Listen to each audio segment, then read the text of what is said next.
Weartesters.com, back again with another performance review. This is Duke 4005, and this time we're coming with the HyperRev 2015 from Nike. Following up on last year's insanely good performance, we get this model with a different cut, different materials, but is it a different performer? Find out next as we get right into it. All right, let's start this off by looking at the materials of the upper. Whereas last year we got a foam-backed mesh upper, this year it's much thinner. It's a mesh, it's a tighter woven mesh than what we got last year. There is no foam backing on the upper per se. The only foam backing or comfort item you're going to get is from this inner sock. And it's really thick, it's really plush. It reminds me of some old school 90s shoes.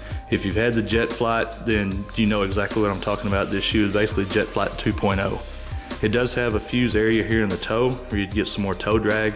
For those guys that like the Euro step, you take them through the motion, this will give you a little more durability. Other than that, in the high stress areas, that's what you're dealing with, is just this mesh area. You can see my finger coming through here. It's not very thick. It is very durable though, I will give them that.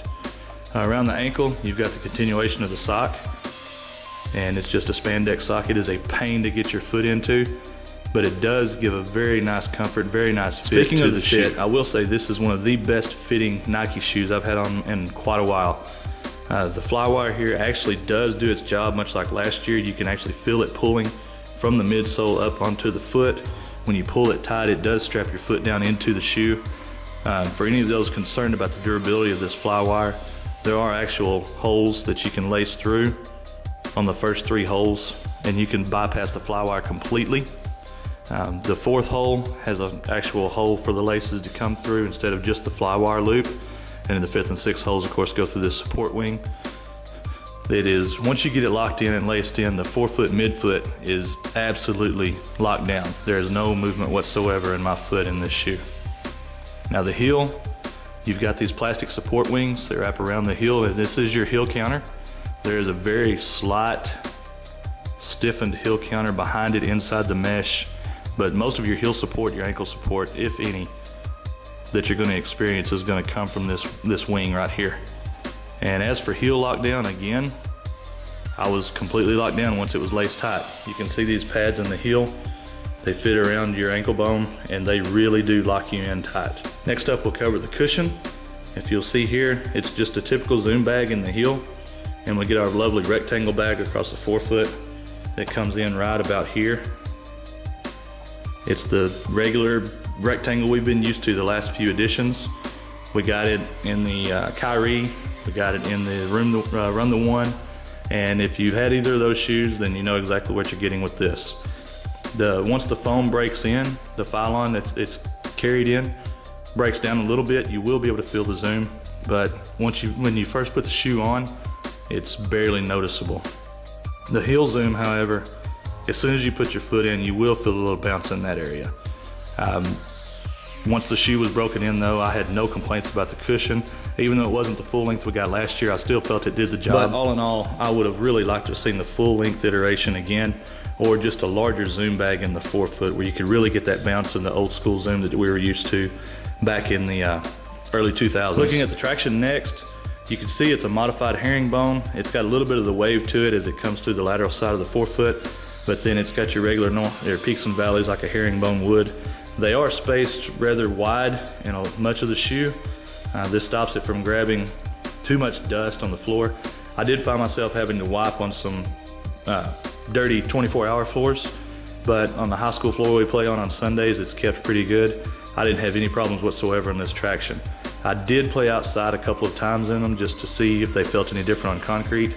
On the slick tennis court, painted court that we played on, yeah, there was some sliding around in these, but I also slid in my Kobe 9s. On the regular driveway that I play in here at my house, I felt no slipping whatsoever.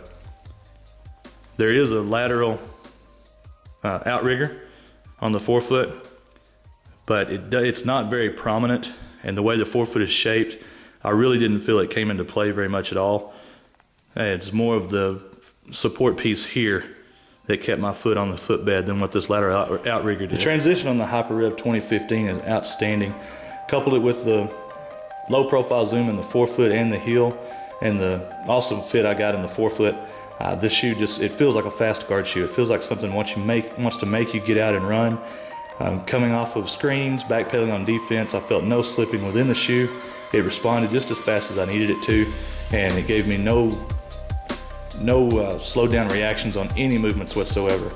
I like to get back on defense. I like to come off of picks and shoot threes. A lot of motion, a lot of kind of a Reggie Miller, Rip Hamilton type of game where I'm running through screens and through the lane looking for an opening, and constant cuts and back doors. I felt no slowdown whatsoever in my reaction time. Honestly, I would rank this above last year's shoe. I felt my foot moved a little bit too much in last year's shoe with having no heel cup. I could feel my foot sliding off the footbed a little bit, and depending on the fly wire too much. This shoe really lets you just depend on the upper and depend on the construction more than the fly wire, although you can feel it in the support areas. The shoe I just felt was much more supportive and helped my reactions just a little bit more. Not that I'm any kind of speed demon or any kind of super quick guy, so I need every little bit of help I can get. And this shoe did not slow me down. I won't say it made me faster, but it didn't hurt me either. That's about all I can say about the HyperRev 2015. If you're looking for a shoe that offers great fit, great traction, and almost great cushioning, look no further. This is the shoe for you. I know there's some additional colorways coming out soon for March Madness. Some of the college teams are going to be rocking these as their team shoe.